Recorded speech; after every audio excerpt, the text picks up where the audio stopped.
Sa ngalan ng Ama at ng Anak at ng Espiritu Santo. Amen.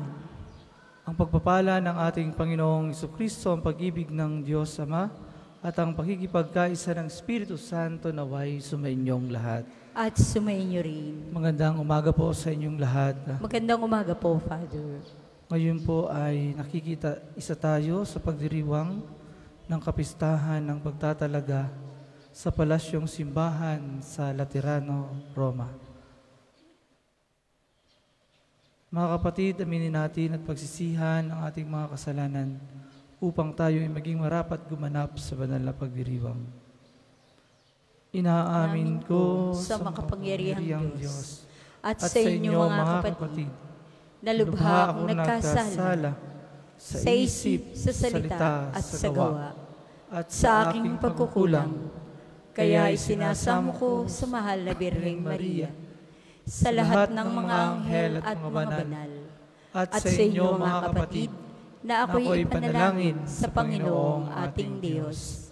Kaawaan tayo ng makapangyarihang Diyos, patawarin tayo sa ating mga kasalanan, at patnubayan tayo sa buhay na walang hanggan. Amen.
Manalangin tayo. Ama naming makapangyarihan, ang iyong mga hinirang ay minarapat mong tawaging iyong sambayanan. Ipagkaloob mong ang mga nagtitipon ngayon sa ngalan mo ay magpitagan, magmahal at makasunod sa iyo, upang sa iyong pagtataguyod ay makarating sa pagkakamit ng iyong pangako sa iyong piling, sa pamamagitan ni Jesucristo kasama ng Espiritu Santo, magpasawalang hanggan. Amen.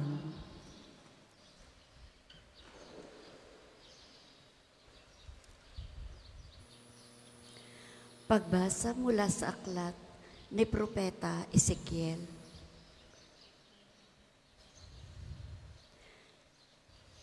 Noong mga araw na iyon, bumalik kami ng anghel sa pintuan ng templo. Sa ilalim nito'y may agos na tubig papunta sa silangan. Ang templo'y paharap sa silangan.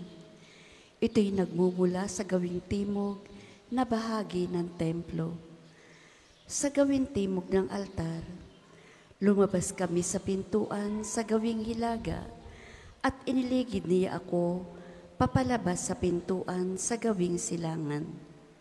Doon ay may mahinang agos ng tubig mula sa gawing timog ng hagdanan. Sinabi niya sa akin, ang tubig na ito ay papunta sa dakong silangan, hanggang dagat na patay.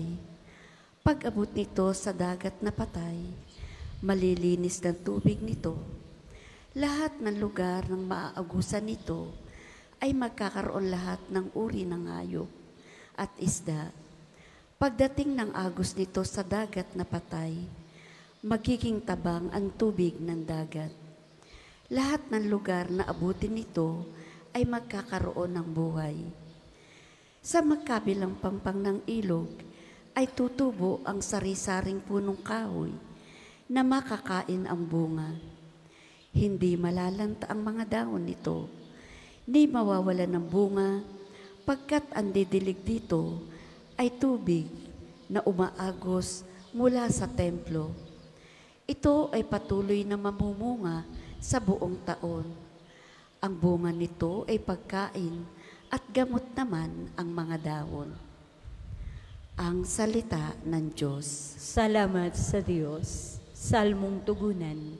Sa bayan ng dakilang Diyos, batis niya ay may tuwang dulot. Sa bayan ng dakilang Diyos, batis niya ay may tuwang dulot. Ang Diyos ang lakas natin at kanlungan, at handang saklolo kung may kaguluhan.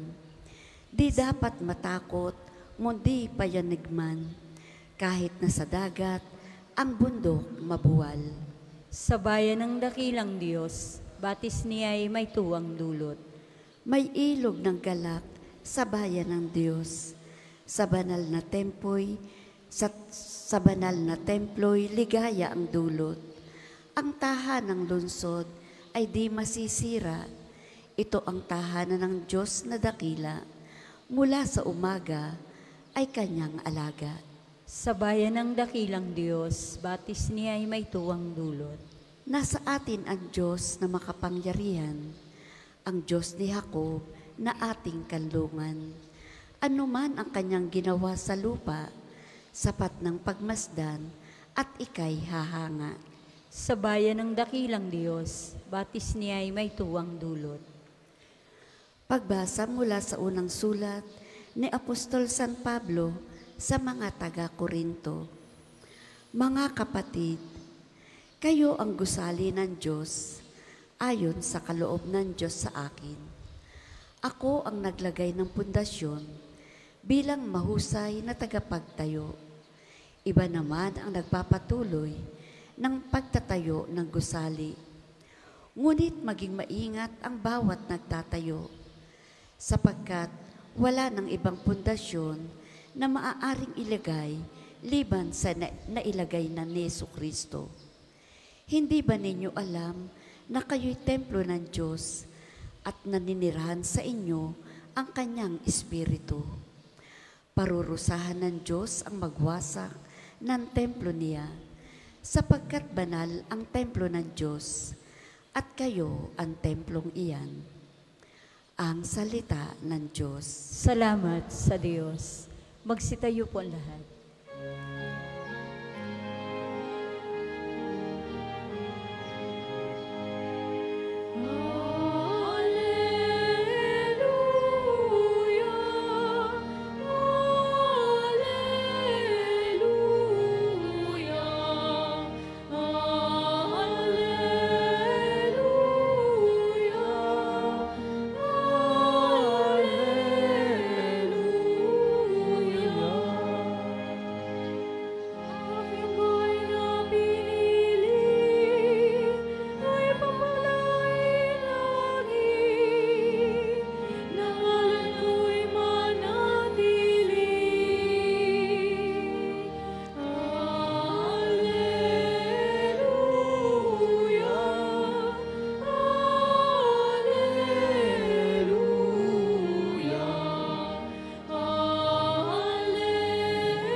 Sumainyo ang Panginoon.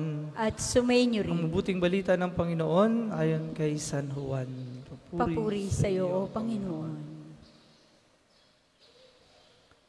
Malapit na ang Pasko ng mga Hudyo. Kaya't pumunta si Jesus sa Jerusalem. Nakita niya sa templo ang mga nagbibili ng mga baka, mga tupa at mga kalapati, at ang namamalit ng salapi. Gumawa siya ng isang panghagupit na lubid at pinagtabuyang palabas ang mga mangangalakal, pati ang mga baka at tupa. Isinabog niya ang mga salapi ng mga namamalit at pinagtataob ang kanilang mga hapag. Sinabi niya sa mga nagbibili ng kalapati, "Alisin ninyo rito ang mga iyan. Huwag ninyong gawing palengke ang bahay ng aking ama." Naalala ng kanyang mga alagad na sinasabi sa kasulatan, "Ang aking malasakit sa iyong bahay ay parang apoy na nag-aalab sa puso ko." Dahil dito'y tinanong siya ng mga Hudyo, "Anong tanda ang maibibigay mo upang patunayang may karapatan kang gawin ito?" Tumugon si Jesus, "Gibain ninyo ang templong ito at muli kong itatayo sa loob ng 3 araw. Sinabi ng mga Hudyo, 46 na taon na ginawa ang templong ito at itatayo mo sa loob lamang ng 3 araw? Ngunit ang templong tinutukoy ni Jesus ay ang kanyang katawan. Kaya't nang siya'y muling mabuhay, naalala ng kanyang mga alagad na sinabi niya ito at naniwala sila sa kasulatan at sa mga sinabi ni Jesus." Mga minamahal, ang mabuting balita ng Panginoon. Pinupuri ka namin, Panginoong Hesukristo. Muli po magandang umaga sa inyong lahat. Ngayon nga po ay pinagdiriwang natin ang pagtatalaga o pagbibindisyon sa Palasyong Simbahan sa Roma na nakalaan sa kabanal-banalang mananako or Divine Savior, na mas kilala po ito sa pangalang San Juan de Letran. Ito po ay ipinatayo ni Emperador Constantine sa burol na pagmamay-ari ng angkan ng mga Laterani na pinamamahalaan po ng mga monghe ni na San Juan Bautista at San Juan Apostol. At sa harap po ng simbahan ay may nakasulat po na ganito, "Omnium Ecclesiarum Urbis et Orbis Mater et Caput," na sa ating pong sariling wika, ito po ang kahulugan. "Ina at pinuno ng lahat ng simbahan sa Roma at sa daigdig." Ito ang simbahan na laging ginagamit po ng Santo Papa noong unang panahon nang wala pang ang Basilika ni San Pedro. And this church serves as a sign of unity of all the Catholic churches around the world. Kaya nakikiisa po tayo sa pagdiriwang ng Feast of the Dedication of the Lateran Basilica. Pero hindi lamang ang mga simbahan ang nagkakaisa dahil sa kanilang ugnayan sa palasyong simbahan na ito. We as believers of Christ are united. We are God's building and our foundation is Jesus Christ Himself. Sa ikalawa pong pagbasa, sa unang sulat ni Apostol San Pablo sa mga taga-Corinthians. Sabi po niya, mga kapatid, kayo ang gusali ng Diyos. Ayon sa kaloob ng Diyos sa akin, ako ang naglagay ng pundasyon bilang mahusay na tagapagtayo. Iba naman ang magpapatuloy ng pagtatayo ng gusali, ngunit maging maingat kayo sa bawat pagtatayo sapagkat wala nang ibang pundasyon na maaring ilagay liban sa nailagay na si Hesukristo. No? Sabi pa niya, hindi ba ninyo alam na kayo ay templo ng Diyos na naninirahan sa inyo at naninirahan sa inyo ang kanyang Espiritu? Parurusahan ng Diyos ang magwasak sa templo o ng templo niya, sapagkat banal ang templo ng Diyos at kayong ang templong iyan. No? Ang templong gusali, ang simbahan, ay tahanan ng Diyos. Pinananahanan ng banal na Espiritu. Pero minamahal mga kapatid, ang bawat isang binyagan ay templo rin ng Espiritu Santo. Nananahan sa atin ang Espiritong Banal. At ito ay nilinis na ng ating Panginoong Hesus noong tayo po ay binyagan. Siyempre, nung ginawa niyang pagpapakasakit, kamatayan at tuloy pagkabuhay na tinanggap natin noong tayo binyagan. At kung paanong pinagmamalasakitan na Hesus ang templo ng Jerusalem, gayon din naman ang bawat isa sa atin bilang templo ng Espiritu Santo. At sa Ebanghelyo nga po, rinig natin doon, ang aking malasakit sa iyong bahay ay parang apoy na nag-aalab sa aking puso. Kaya nga nang makita na ang ating Panginoon, ang mga nagbibili doon, ng mga kahayupan, ng mga baka at mga kung ano-ano pa man, namamalit ng salapi. Sabi ng Panginoon, alisin niyo rito ang mga iyan. Huwag ninyong gawing palengke ang bahay ng aking Ama. No? Sana po minamahal ang mga kapatid, ganito rin kaalab ang ating kagustuhan upang mapanatili na malinis ang ating mga sarili bilang templo ng Diyos. Huwag sana po nating panatilihin, huwag sa tayong manatili, huwag nating mapanatili, o huwag ayaw nating gawing madumi ang ating mga sarili sa kasalanan. Ito ay maaari nating linisin sa pamamagitan ng pagsisisi, ng paghingi ng tawad sa sakramento ng kumpisal.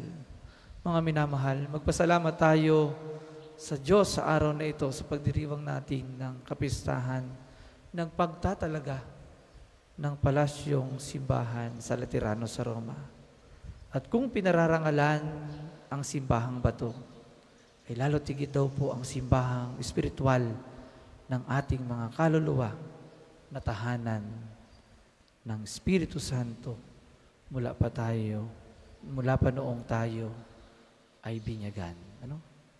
Ang ating mga sarili. At ito po sana ang mapagsumikapan natin bilang mga Kristiyano, bilang mga tagasunod ng ating Panginoon. Pagpalain po tayong lahat ng poong may kapal.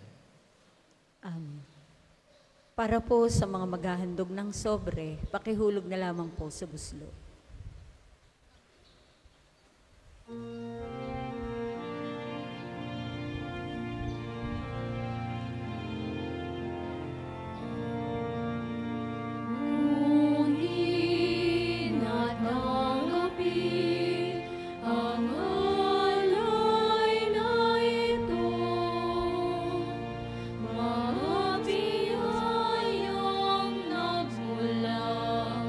Sa pagpapalagay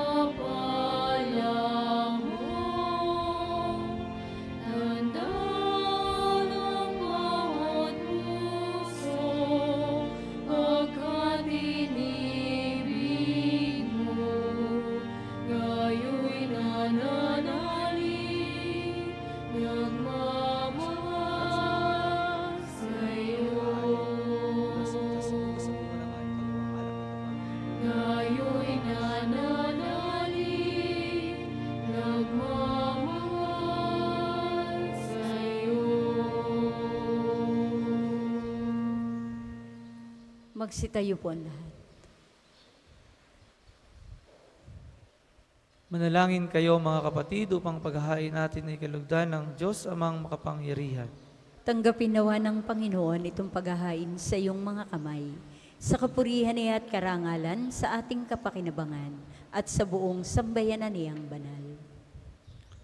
Ama naming lumikha, tanggapin mo ang paghahain ito at ipagkaloob mo sa mga nananalangin sa iyo ang lakas na dulot ng pakikinabang sa mga iniaalay dito sa pamamagitan ni Jesucristo kasama ng Espiritu Santo magpasawalang hanggan. Amen.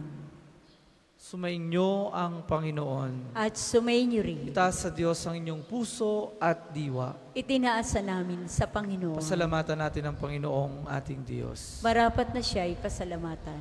Ama naming mapangyarihan, tunay ang marapat na ikaw ay aming pasalamatan. Minarapat mong manahan sa bahay dalanginang itinayo para sa iyo, upang kami mahubog mo bilang tahanan ng iyong Espiritu, na ikapagkakapuri mo sa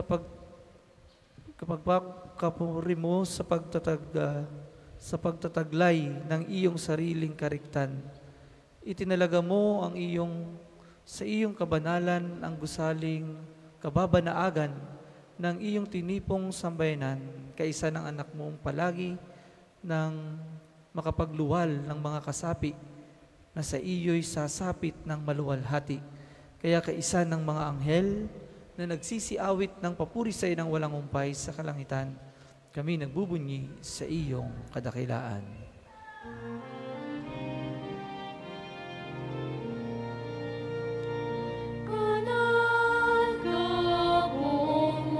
Banal ang iyong pangalan, banal ang iyong kaharian.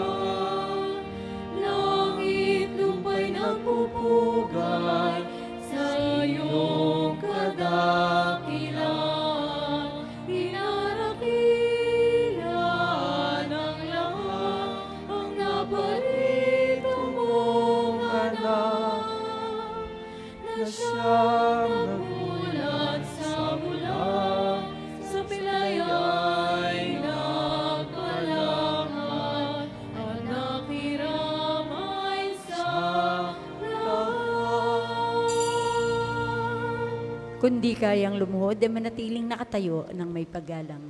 Ama naming banal, ikaw ang bukal ng tanang kabanalan, kaya't sa pamamagitan ng iyong Espiritu gawin mong banal ang mga kaloob na ito, upang para sa amin maging katawan at dugo ng aming Panginoong Hesukristo. Bago niya pinagtiis ang kusang loob na maging handog, ginawa kaniya ang tinapay, pinasalamatan kaniya. Pinagati at niya iyon, niabot sa kanyang mga alagad at sinabi, tanggapin ninyong lahat ito at kanin.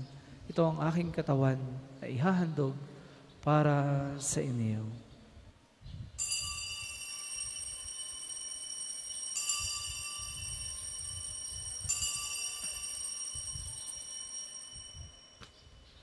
Kaya hindi naman noong matapos ang hapunan, ginawa niya ang kalis.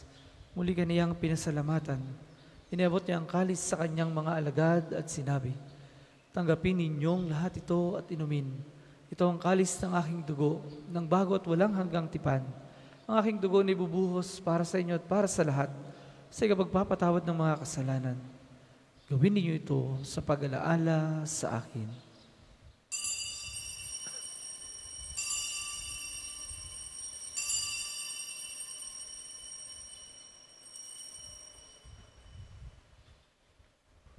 Pagbunyi natin ang misteryo ng pananampalataya.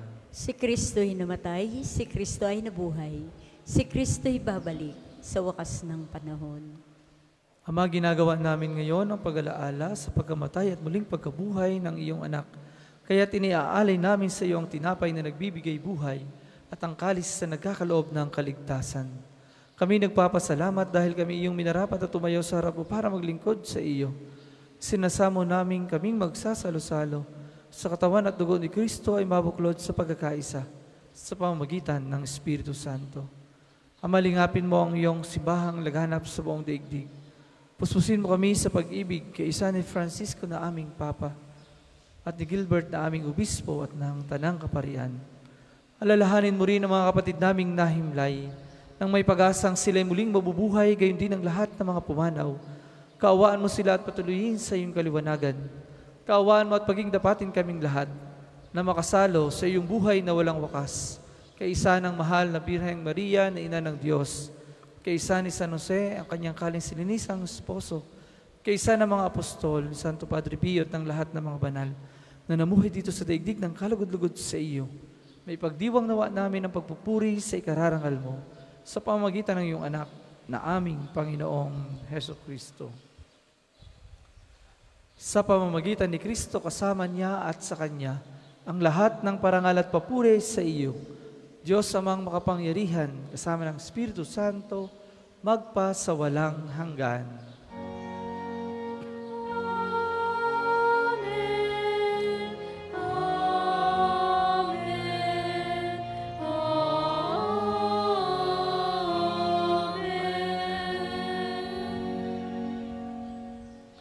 Tagubili ng mga nakagagaling na utos sa turo ni Jesus sa Panginoon natin at Diyos, pahayag natin ang lakas loob.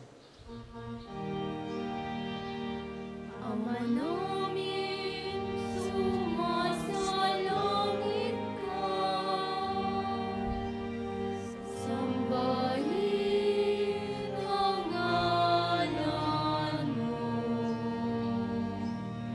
mapasa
Hinihiling namin kami iadya sa lahat ng masama, pagkalooban ng kapayapaan araw-araw, iligtas sa kasalanan, at ilayo sa lahat ng kapahamakan, samantalang aming pinananabikan ang dakilang araw ng pagpapahayag ng tagapagligtas naming sa Heso Kristo.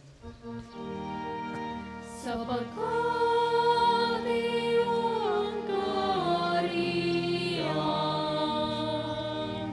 at ang kapangyarihan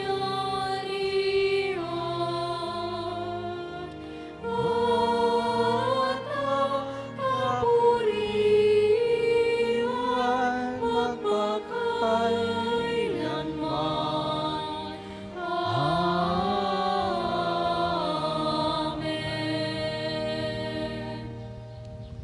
Panginoong Jesucristo, sinabi mo sa iyong mga apostol, kapayapaan ang iniiwan ko sa inyo, ang aking kapayapaan, ang ibinibigay ko sa inyo. Tunghayan mo ang aming pananampalataya at huwag ang aming mga pagkakasala. Pagkalooban mo kami ng kapayapaan at pagkakaisa ayon sa iyong kalooban, kasama ng Espiritu Santo magpasawalang hanggan.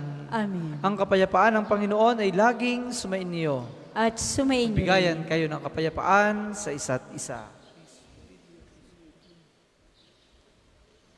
Kordero ng Diyos na nag-aalis sa mga kasalanan ng sanlibutan, maawa ka sa amin. Kordero ng Diyos na nag-aalis sa mga kasalanan ng sanlibutan, maawa ka sa amin. Kordero ng Diyos na nag-aalis sa mga kasalanan ng sanlibutan, ipagkaloob mo sa amin ang kapayapaan. Kung hindi kayang lumuhod ay manatiling nakatayo ng may paggalang.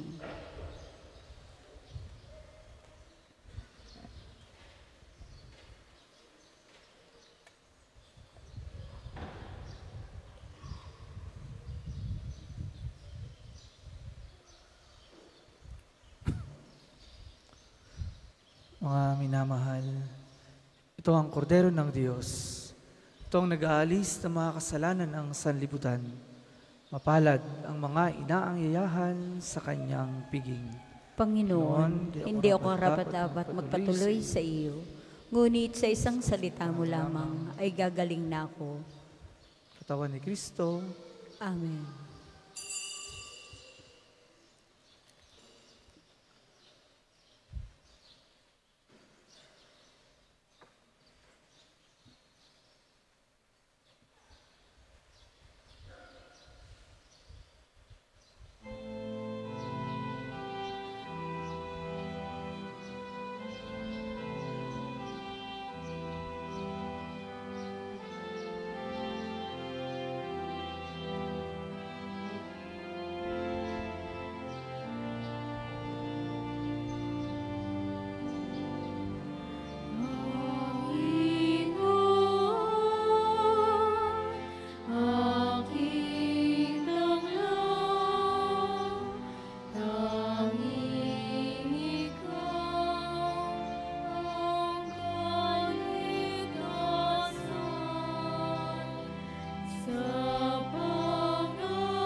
Ang isasagawang second collection ay ginagamit sa patuloy na pagpapaunlad ng parokya at pambansang dambana ni Santo Padre Pio. Salamat po sa inyong handog. Sa bawat sulok ng mundo, ang lingkod mo'y hanap sa'yo. Ang tawa ko'y iyong pakinggan, linapin mo at kabagan.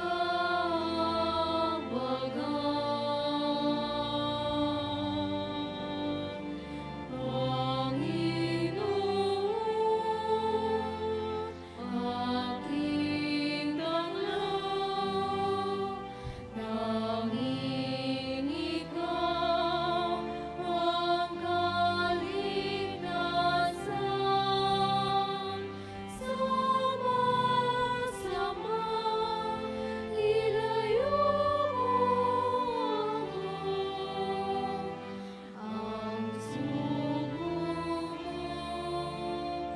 mo'y ibig sa'yo.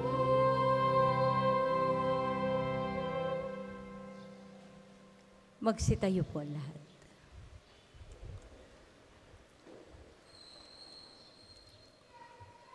Manalangin tayo. Ama naming mapagmahal, niloob mong ang lungsod ng kapayapaan sa langit ay aming mabanaagan sa nakikita naming sambayanan mo sa lupang ibabaw. Ipagkaloob mo sa aming pakikinabang, kami pananahanan ng iyong kagandahang loob at ang tahanan ng iyong kadakilaan sa langit ay aming mapasok sa pamamagitan ni Jesucristo kasama ng Espiritu Santo magpasawalang hanggan. Amen. Panalangin ng pagtitiwala kay Santo Padre Pio. Tayo pong lahat.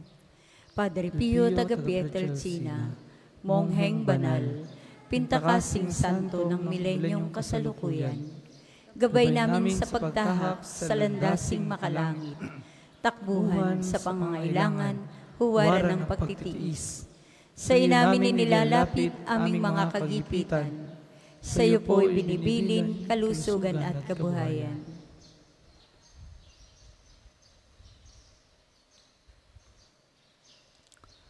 Di man karapat-dapat kami po ay pagbigyan, bendisyonan at basbasan, maging ganap sa buhay.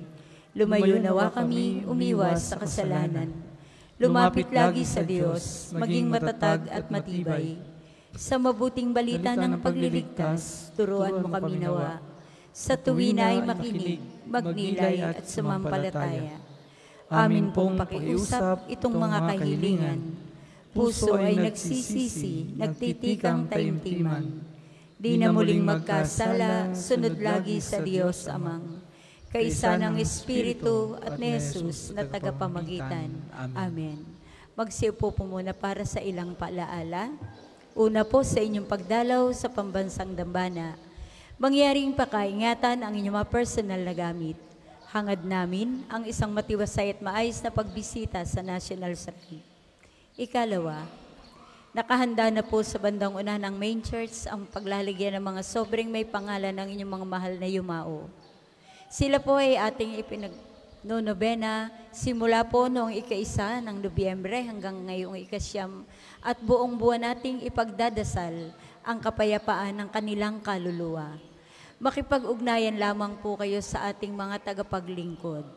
Ikatlo, mga kapiyo, kami po ay humihingi ng inyong konting oras at pakikiisa para sa pagsusulat ng inyong mga pangalan sa ilang detalye sa ating Pilgrim's Information Record Book na makikita sa paligid ng Divine Mercy Sanctuary, sa main church at sa main store, at iba pang lugar dito sa pambansang dambana.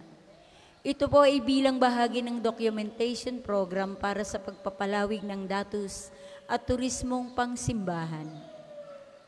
Ika-4, bahagi po ng pagdiriwang ng pangdaigdigang araw para sa mahihirap, tayo po ay magsasagawa ng pagpapakain at pagbibigay ng regalo sa napiling 57 mga mahihirap na bata, kasama ang kanilang magulang sa nasakop ng pambansang dambana ngayong ika-18 ng Nobyembre at sa 250 pamilya sa Padre Pio, Mission Parish ng San Andres, Catanduanes, Bicol sa darating na katapusan ng buwan.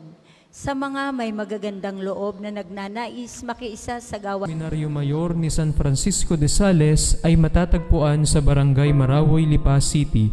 Ito ay isang bahay pormasyon ng mga kabataang lalaki na tumutugon sa panawagan ng Diyos sa buhay pagpapari. Sa paglipas ng panahon, ang seminaryo ay dumaan sa maraming pagsubok at pangangailangan. Sa biyaya ng Diyos at sa suporta ng mga taong may mabubuting kalooban, ang seminaryo ay nakapagpatuloy sa paghuhubog ng mga kabataang lalaki magpahanggang sa kasalukuyan. Sa kabila ng lahat ng ito, nagpapatuloy pa rin ang adhikain ng seminaryo na matugunan ang mga pangangailangan ng mga seminarista sa maraming aspeto. Hindi iniaalis ng seminaryo ang paghingi ng tulong sapagkat hindi rin tumitigil ng pagpapadala ang Diyos ng mga taong may mabubuting kalooban. Sa diwang ito, nananabik ang aming puso na tanggapin ng bukas palad anumang tulong na inyong maipagkakaloob para sa seminaryo at para sa mga hinuhubog sa buhay pagpapari. Ang isang palad na marunong magkaloob at magbigay ay isa na ring pusong nag-aalay. Hindi man po namin kayo nakikilala, ngunit ang Diyos na bukal ng lahat ng pagpapala ang bahalang magbalik ng inyong kabutihan na ibinigay para sa aming kapakanan. Maraming salamat po. Hanap na ikasampu ngayong umaga. Maraming salamat po at mangyaring panatilihin natin ang kalinisan, katahimikan at diwa ng pananalangin sa loob at labas ng ating mga simbahan.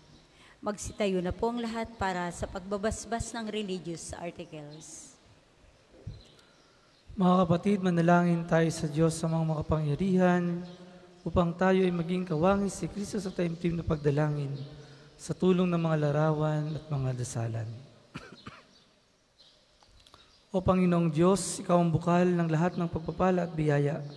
Ibuhos mo ang iyong bendisyon sa mga gamit na ito sa pananalangin, na nagpapaalaala ng iyong kabutihan, kabanalan at pagmamahal sa amin, upang lahat na dumulog at magdasal gamit ang mga ito ay magtamo ng iyong awa at biyaya.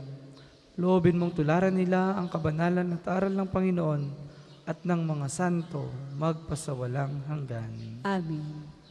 Ama namin, sumasalangit ka, sambahin ang ngalan mo. Mapasa amin ang kaharian mo. Sundin ang loob mo dito sa lupa para nang sa langit. Bigyan mo kami ngayon ng aming kakanin sa araw-araw at patawarin mo kami sa aming mga sala para ng pagpapatawad namin sa nagkakasala sa amin. At huwag mo kaming ipahintulot sa tukso at iadya mo kami sa lahat ng masama. Amen. Aba, Ginoong Maria, napupuno ka ng grasya. Ang Panginoong Diyos ay sumasa iyo. Bukod kang pinagpala sa babaeng lahat, at pinagpala naman ang iyong anak na si Jesus. Santa Maria, Ina ng Diyos, ipanalangin mo kaming makasalanan, ngayon at kung kami mamamatay. Amen. Luwalhati sa Ama, sa Anak, at sa Espiritu Santo, kapara noong una, ngayon, at magpasawalang hanggan. Amen. Luwalhati sa Ama, sa Anak, at sa Espiritu Santo, kapara noong una, ngayon, at magpasawalang hanggan. Amen. Luwalhati sa Ama, sa Anak, at sa Espiritu Santo, kapara noong una, ngayon, at magpasawalang hanggan. Amen. Kapayapaan kailanman ang igawad ng may kapal sa mga yumao nating mahal. Sila nawa ay silayan ng ilaw na walang hanggan. Ama namin, sumasalangit ka, sambahin ang ngalan mo, mapasa amin ang kaharian mo, sundin ang loob mo dito sa lupa para nang sa langit. Bigyan mo kami ngayon ng aming kakanin sa araw-araw, at patawarin mo kami sa aming mga sala, para ng pagpapatawad namin sa nagkakasala sa amin. At huwag mo kaming ipahintulot sa tukso, at iadya mo kami sa lahat ng masama. Amen. Aba, Ginoong Maria, napupuno ka ng grasya. Ang Panginoong Diyos ay sumasa iyo. Bukod kang pinagpala sa babaeng lahat, at pinagpala naman ang iyong anak na si Jesus. Santa Maria, Ina ng Diyos, ipanalangin mo kaming makasalanan, ngayon at kung kami mamamatay. Amen. Luwalhati sa Ama, sa Anak, at sa Espiritu Santo, kapara noong una, ngayon, at magpasawalang hanggan. Amen. Sumainyo ang Panginoon. At sumainyo rin. Pagpalain kayo ng makapangyarihang Diyos, Ama at Anak at Espiritu Santo. Amen. Tapos na ang banal na misa, humayo kayong mapayapa. Salamat sa Diyos. Amen.